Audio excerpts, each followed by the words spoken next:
Welcome to the One Step Wealthier podcast, where I help you to get a little bit better every day and to achieve your financial goals. Follow along with me, and every week we will talk about all things personal development and personal finance. Together, we can get one step wealthier. Good morning and welcome to yet another One Step Wealthier episode. And in today's episode, let's reflect what we spend the money on.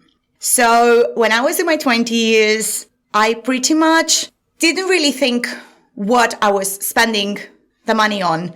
I was traveling quite a lot and I thought that was a wonderful experience to have. And I still think it was a wonderful experience to have, to travel to as many countries as I could, to experience as many cultures as I could, and to have that for posterity. And to be honest with you, I think that was money well spent, because now I have all those memories from back then. But then, on the other hand, I was also spending money on pretty much unnecessary things, on anything that other people were spending the money on. So if somebody bought something, I was like, maybe I would like it too. And I would buy it. It would make me happy for maybe the moment when I bought it and maybe one day after, if that. And then after that, that wouldn't really make any difference to my life. So right now, because I'm trying to achieve financial independence rather soon, I have started to rethink what I'm spending the money on. So I have one of those apps that categorizes my expenses, and I also categorize my expenses in my head in 3 categories, which I will talk to you about today. So those 3 categories are expenses, treats, and investments. So let's go through them. And I also wanted to invite you to reflect whatever you're spending your money on, if that thing is an expense, is it a treat, or is it an investment? So let's go through that. So expenses, first category. These are the absolute unavoidables. Okay. So these are the things that you need to function in your day to day. They don't bring joy per se. They're not designed to bring joy, but then they just kind of like keep your life running. They keep your wheels oiled and keep that machinery running. So for example, rent. So rent is an unavoidable. I have to pay rent to live somewhere. I have to live somewhere. I'm not living in a tent in central London yet. Kidding, obviously. The transportation as well. So I cycle to work. So whatever happens to my bicycle, I hate repairing the bicycle myself. So I have to take it to the mechanics and they do what they have to do. And I prefer to pay for it rather than watching a video myself and finding out how to repair it. I don't like it. And I cycled Australia. And to be honest with you, anytime my bicycle broke, there was somebody that would stop and help me fix it. So thank you, Australian hospitality. I still don't know how to fix my own bicycle. So, yes, it is embarrassing, but it's okay. I prefer to pay somebody to do it. I don't like doing it myself. And when it's raining, I take the tube. So this is also unavoidable because my brakes are a little bit dodgy. I don't want to have an accident because it's raining. So basically the tube would be unavoidable as well. So transportation, so rent, transportation, and also basic food and groceries. I shop in Lidl. I'm a Lidl shopper per se. I have the Lidl app. I love Lidl because I think it offers good quality food sort of for a reasonable price. So Lidl is pretty much my go-to. But I also go to Lithuanian food shop that I have right in front of where I live. I love that one because it has different Lithuanian and Eastern European products that I cannot get anywhere else. And I also sometimes gourmet shop in Sainsbury's or in Waitrose for things that I cannot find anywhere else. So let's say organic miso or kimchi, organic one without any additives. So sometimes I like to pick up very good olive oil. Well, sometimes no, all the time. I like to consume very good olive oil and things like that. I need to go to special shops, but I don't shop in Sainsbury's or Waitrose for things that I can buy cheaper in Lidl. Let's face it. And for those who are not in the UK, Lidl is on the cheaper side and Sainsbury's and Waitrose, they are on the higher end of the supermarkets. Right. So the unavoidables, the expenses, rent, transport, and basic food and groceries. And expenses are the bare minimum I need to keep living and earning. So these are the unavoidables. This category will always stay there as long as I'm here in London. The second category are treats. And these are sort of the short-term hits, let's say. So these are purchases that feel good, but they don't really do anything to your life. They don't really change your life. They often rooted in social pressure or aesthetics. Let's take some examples from my own life. Lash extensions. I sometimes do some lash extensions. I stopped doing them because they just fall out, really, and they don't really have any added value. My lashes, my natural lashes are not benefited by having those artificial lashes. They just basically purely aesthetics. And I try to avoid those kind of treats because they don't really add anything to my life. They don't really change my life. And nobody's saying, oh my God, Christina has very nice lashes. She must be so smart. And no, it doesn't really add any added value. High heels. High heels destroy feet, and I am quite short, so I sometimes need high heels. However, it makes me feel taller, but any happier, or is that somehow benefiting my stamina? I don't think so, really.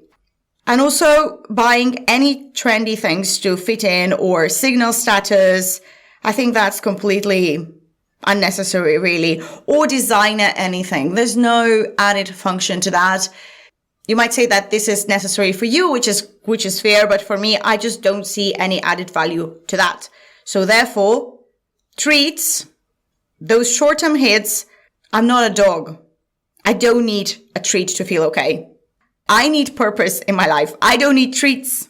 So treats, this is the category that I have eliminated entirely. I mean, if something comes up and I really think that this will make me happy from the treat category, I will do that. But I see it as a pointless category.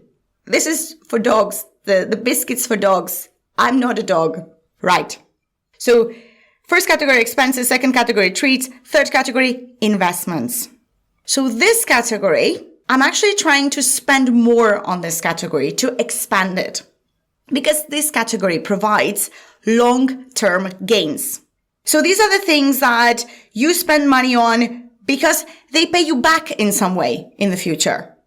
With health, they pay you back with joy. They pay you back with confidence, with skills, with income. Let's look at some examples from my own life.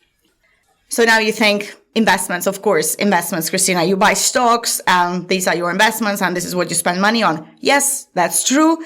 Stocks and ISAs, the gold, some crypto as well, the obvious ones, of course. These are investments. But then, on the other hand, I also buy things that are things and they don't bring any investment income. So, for example, recently I bought some toe spacers and I invest quite a lot of money in barefoot shoes because I would like my feet to align properly. I love running. I love hiking. And for me, this is a long-term investment because I don't want to have any sports related injuries. Nobody wants to have them, but I prefer to invest my money and my time now. So in the future, I am benefiting from the returns. I recently ran a half marathon and my hip feels a little bit dodgy. I don't know what happened really. I've never had that before, but I haven't been able to run for like 4 weeks now. And I don't like that. I don't like that feeling. I don't feel powerful. So therefore I bought some toe spacers and I'm working on my toe spreading and on strengthening my foot. So that's something that I recently invested money on. Also any wellness retreats. Any retreats that would give me insight, give me mental clarity, give me that space. Anything like that, I'm happy to invest money in. Organic food for more health, more energy, more freedom. That's something that is a non-negotiable for me. So I do invest money in that as well. I recently bought some tickets with a friend of mine to the Alanis Morissette concert. Alanis Morissette has been my hero when I was growing up or when I was in teenage years. I actually learned English with Alanis Morissette, so I'm very grateful to her. And I'm going with a friend of mine, and this is a concert that I will never forget. So that's definitely an investment because that's something that I spend money on that will bring returns long term. And also a controversial one, Botox, but maybe not for you. But for me, it slows down aging, and that's a benefit for me. So I do see it as investment. Some people might see it as a treat, which is fair enough. But for me, I put it in the category of investments. And for me, it's a confidence boosting and intentional. I'm 37 and I need to look after my face, basically.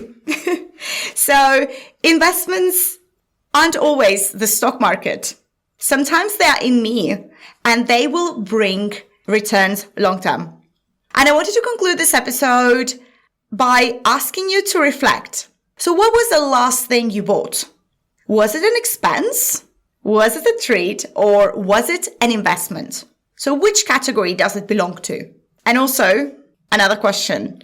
If your money could vote, what would your spending say about your future? Because it is important to spend our money mindfully and to know what we want to achieve and to know that this spending today will help us to achieve a better tomorrow. And that's not only for stocks. I know that I bombard you with ETFs and with stocks, but it's not only with stocks. It's in your health, is in your well-being, is in your memories. That's investment too. So think about what you're spending money on. Do you buy yourself treats or do you invest the money? And if you would like to invest, and now I'm talking about ETFs and different asset classes, but you don't know where to start, grab my guide on how to start investing. This is a guide I wish I had 10 years ago when I had no idea where to start. Just click on the link in my Instagram, Facebook, or on this episode description. And if you liked this episode, please share it with someone. That helps more than you think. And remember that the best time to invest was yesterday and the second best is today. And please note that this is not individual financial advice. Always do your own research before making any financial decisions. You have just invested in your personal development by listening to this podcast. Thank you for being here and helping yourself to become one step wealthier. Don't forget to subscribe to access new content every week and to better yourself. Stay wealthy, and I hope that you have a wonderful day.